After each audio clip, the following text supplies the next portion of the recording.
Agrigento avrà la struttura Covid per assistere temporaneamente soggetti positivi e fronteggiare l'emergenza. Sarà infatti l'Hotel Acrabello nella zona del Villaggio Mosè ad ospitare i soggetti positivi che non hanno necessità di ricovero ospedaliero.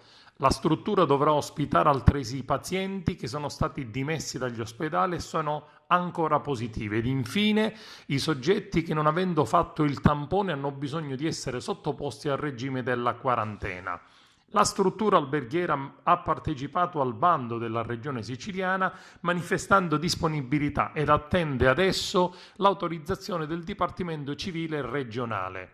La stipula del rapporto convenzionale è subordinato all'autorizzazione del Dipartimento regionale nonostante il parere positivo già espresso dall'ASP di Agrigento che ha provveduto alla delibera in questione, a firma del direttore generale Alessandro Mazzara e del direttore sanitario Gaetano Mancuso.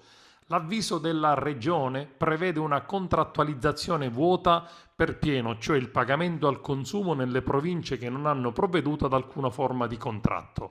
E sempre in tema di coronavirus, la Regione siciliana ha deciso il rinvio delle aperture degli stabilimenti balneari in Sicilia, inizialmente fissato al 1° maggio e rinviato a data da destinarsi.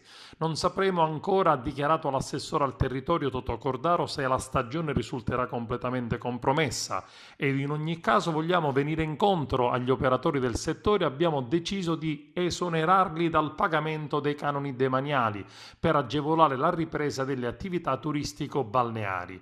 Un settore che, come tutti gli altri comparti, subirà un pesante contraccolpo. Nessuno, ribadisce Cordaro, sarà abbandonato e, se necessario, studieremo nuove e più importanti misure di sostegno. Sono stati sospesi per adesso anche tutti i lavori di campionatura delle acque. Lo stop al pagamento dei canoni è previsto in una delle norme inserite nella nuova finanziaria d'emergenza che il governo Musumeci sta definendo in queste ore.